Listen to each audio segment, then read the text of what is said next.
I've just finished watching the live stream, and let's do a live stream recap, hopefully within 20 minutes, but there was a load of stuff. I nearly got to 5 pages of notes, which you should be able to check out in the description. But of course, we'll be showing visualizations and context to stuff and covering in further videos extra bits of information, because I'm just going to list off stuff that was in the live stream, and there was a lot.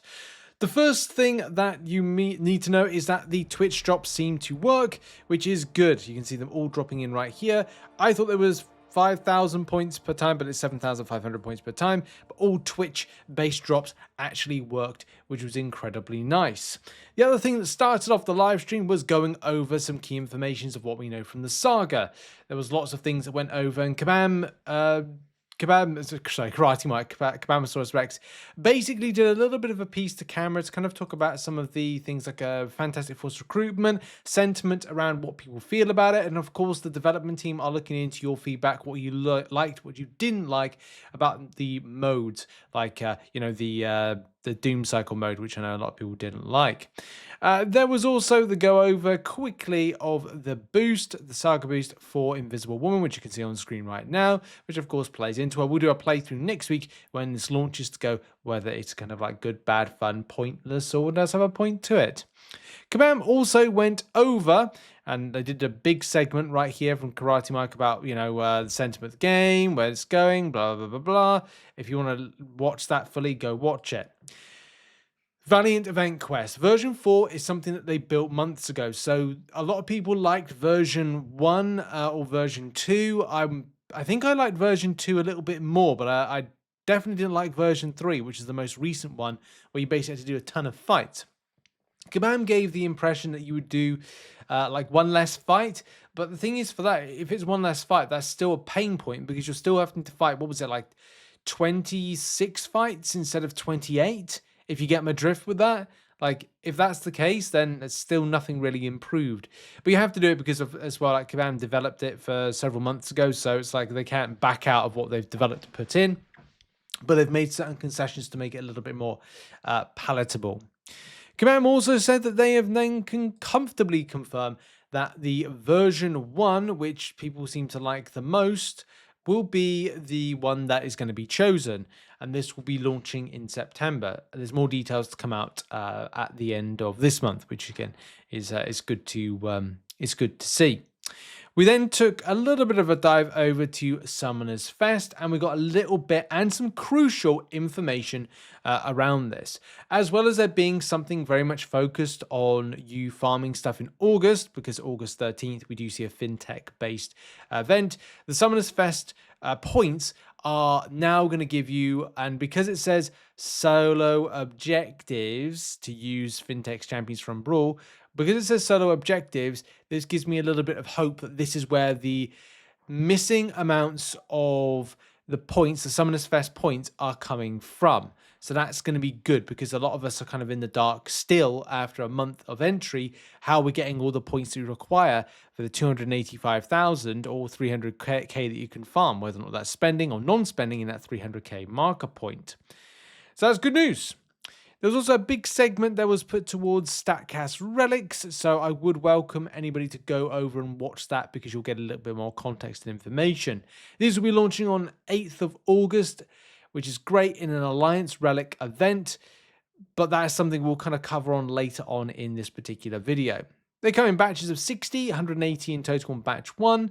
And they just went over old ground, kind of like talking about like the level of, complexity that the Statcast Relics had in the past, and how they're looking to improve. Look out for farming some of these new Statcast Relics with shards in things like story mode, and also in Valiant EQ. Battlegrounds Victory Track will also see the battle casts coming in October, where they switch over. So I can imagine that's kind of where the simplistic element of just kind of going through Victory Track, get a couple of wins. Oh, I've done it. I'm in Gladiator Circuit. Here's a load of shards. In theory, that is what one would hope for it.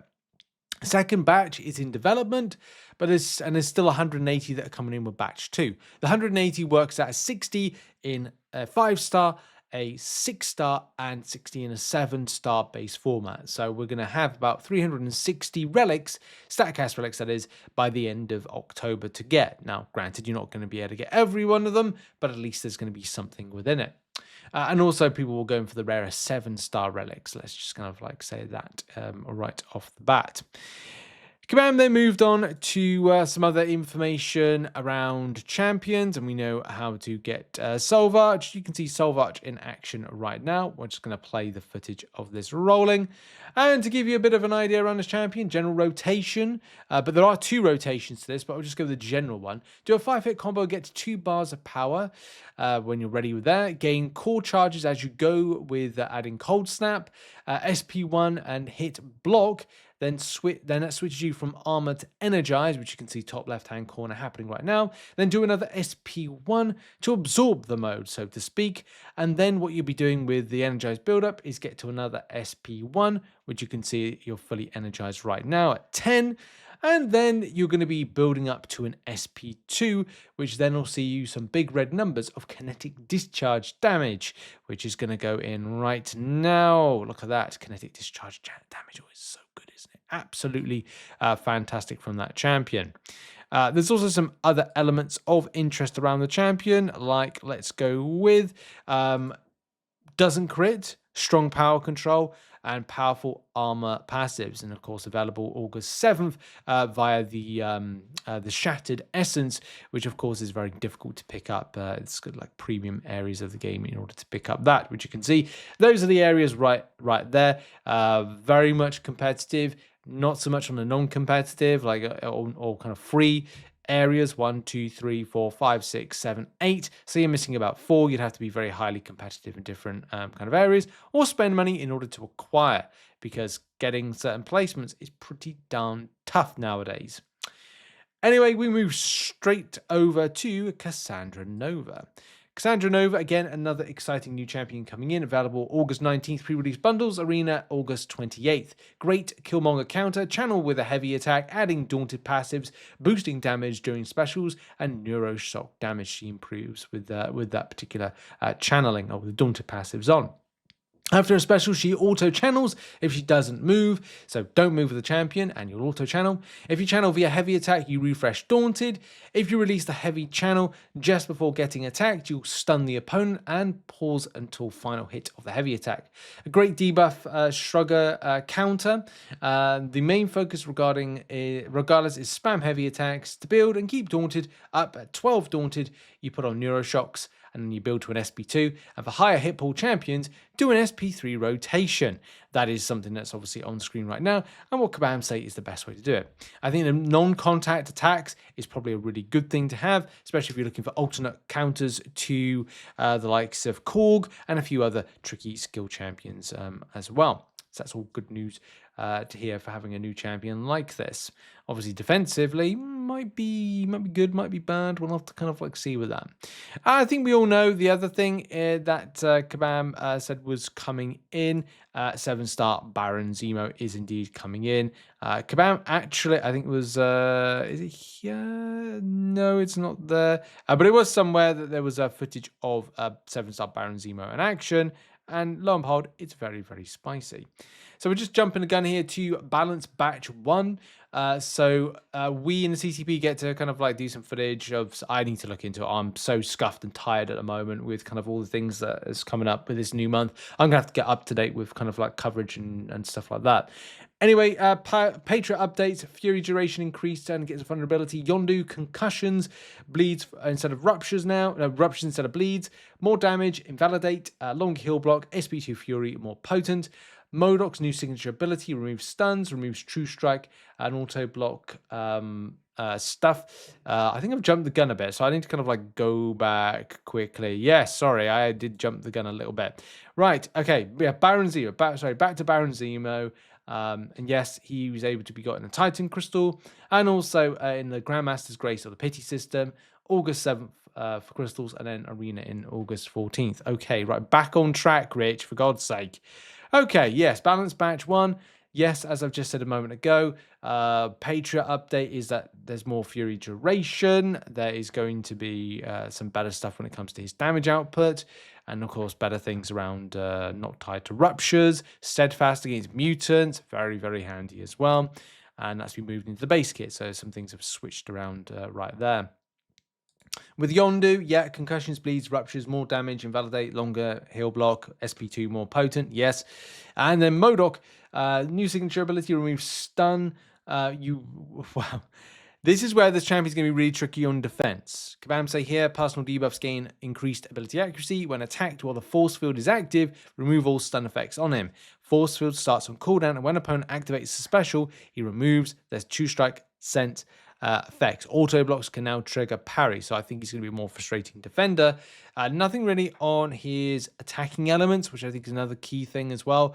We just don't know yet. There's some stuff to more find out, and I definitely want to find that out. Maybe we'll kind of get to see that next week when we do some CCP based coverage, but maybe I have to see with that.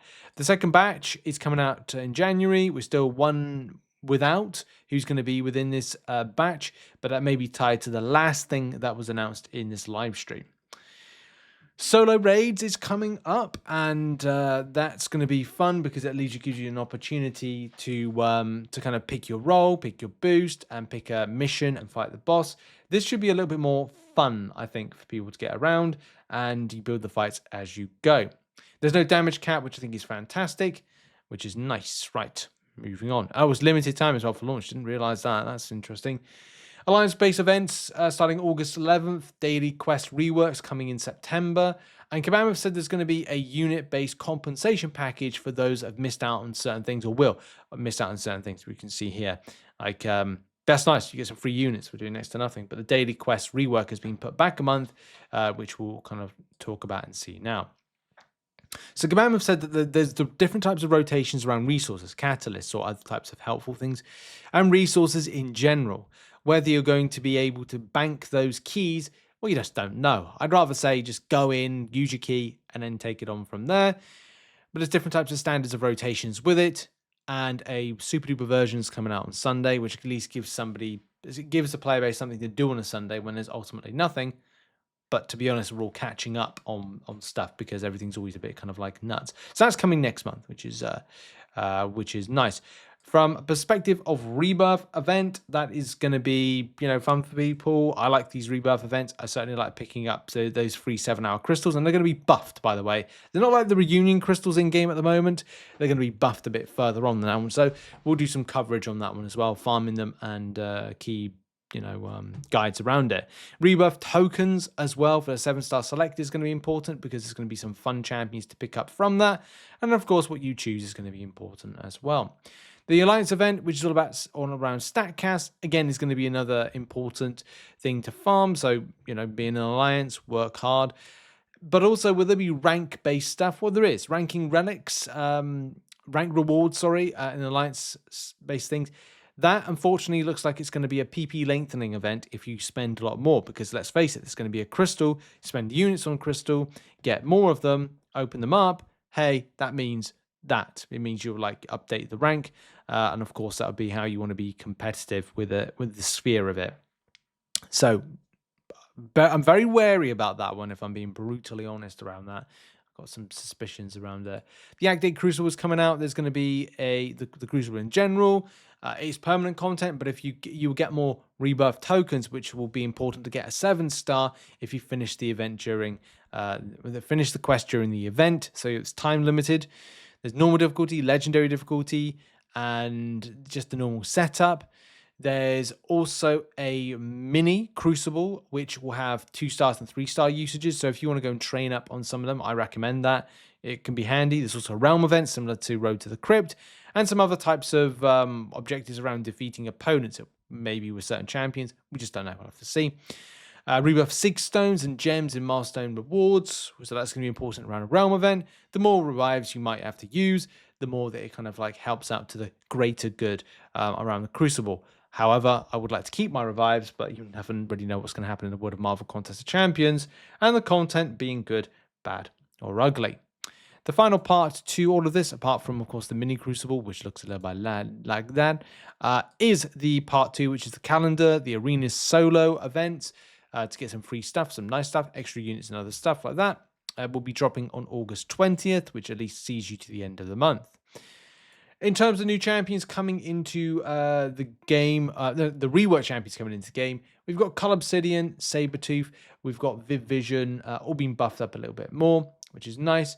All of them have their own kind of like extras that are going to make them extra spicy and fun. I like Sabretooth, which now has 5 Furies in Battlegrounds. Is he going to make him more viable in there? Maybe. It depends if there's an issue. There's something you want to improve, and you're like, well, I just need a champion that's got those. Great. Also, SP1 Fury conversion trigger, now first and last. Okay, more regen, nice. Special SP2. Is he going to act like a... stun debuffs cannot have their duration reduced. That's nice. That could be helpful for something. The same thing with Cull Obsidian. Persistent charges, true accuracy improvements, damage potential improvements. Like, there's a lot of things that are going to be relatively positive depending on what you want. Anti-Venom could be a champion. I think being poison and incinerate immune, it could be like a great new option for you on immunities. Dr. Voodoo as well, a champion I'm personally looking at to get, but I want to see how he plays out. I'm not 100% sure, and this doesn't give me any kind of like advice that, oh, this is going to be feel and look like he's doing more damage, but I need to see, are those lowers doing more damage? We'll have to see. There's a lot of questions I still have answers to before I make a decision on that rebirth token. So I think a lot of people need to be exactly the same. What do you want? Are they going to fill a need and see a need and fill a need? Is it going to be damage output? Do you have nostalgia around them? What is going to be the reason for choice around those champions? Command go quick fire then on to, and by the way, those are the rebirth champions for recap purposes. You can see them on screen right now. Then we are going into roadmap recap quick stuff. Radiance was talked about. Alliance War's a new thing. A lot of positive feedback, but as well, survey needs to come in for what people think about that as to whether or not the Kabam will actually bring it back. And I'm actually interested in coming back. I might be, you know, in the minority with that one, but I think that it might actually be better than it was. However, we will have to see. You know, the feedback needs to be seen. Other things as well, side quests, they're still testing out stuff, what's working, what's not. Auto-scaling event, of course, comes next month in September in beta. But there was one big takeaway from this section, and it was this. Act 6 update. Updates are actively developed for Act 6, and that is interesting. Rewards update, absolutely, right? I'm not going to get in too much into like my own personal feelings around this one, because there are some things I agree with this one, and there's some things I disagree with them. But that's something, I think, for another video topic, because I want to get to the end of this video, and we've still got another page to kind of cover with info. So Kabam have said, and one of the other big things to come out is that Mega Days based champions are going to go into the next Titan Crystal pool. So if you're looking to get any of the ones that are on screen right now, you'll have the opportunity. And it goes in with Nico and Cassandra Dean and some other champions, of course, recently added into game. They're in the Titan Crystal pool, along with Baron Zemo, which I think is really good. The final 2 segments of things that came up in that live stream was Mr. Knight. There's going to be a bigger, deeper dive into kit reveals, because Kabam actually revealed a lot of the kit, but trying to find out and kind of listen to a lot of this stuff in kind of discussion and coverage, man, you know, it's crazy. So the champion has physical vulnerability, an injury system, lots of crits, tranquilize. There's also guaranteed hits, guaranteed crits from this champion. Sleep mechanic is in there. Punishing specials and heavy attacks may be the way to go. Those animations are absolutely incredible, and you can see a little bit of gameplay and a champion in action with New Moon and the light proficiency and all those particular things there, kind of like adding to the champion with all things fun. You can see a lot of crits as well, kind of like coming off left, right, and center. That are very meaty and very nice with that one. The biggest thing that came out from the live stream, and the final thing, which you've probably seen in game, is Summoner's Choice 2025 rework, similar to like Doctor Strange and I think it was Doctor Strange one, or was it the another champion one? I cannot remember, man. Anyway, the reveals are as follows, and I will just get to the end screen before we end the video. And that we've seen Loki, Ghost Rider, Winter Soldier, and Black Widow. I personally am going to call this right now that Ghost Rider's going to win this, okay? And it's not just by kind of going any stretch of like arrogance or weirdness about this one. I just personally feel with the amount of fans that people have around the original Ghost Rider and it not being as potent as a champion, or there's going to go a completely like different field and it's going to be Loki. I just don't think Black Widow or Winter Soldier are strong enough on this one. I think there's going to be Ghost Rider and or it's going to be Loki, or it's going to be very tight between Loki and Ghost Rider, but the Ghost Rider will win overall. That's my personal pick from it. And that is the live stream recap in about 20 minutes. We did pretty well there, and I was going out the clappers to kind of like cover stuff. Anyway, that's going to be it for the video. I will do other videos breaking down in context the things I think players are interested to hear about and cover. So we'll do that over the weekend. So yes, context-based videos coming out soon. But that was it. That was the live stream recap, and I'll see you all in the next video. Like the video and support. Thank you. Bye.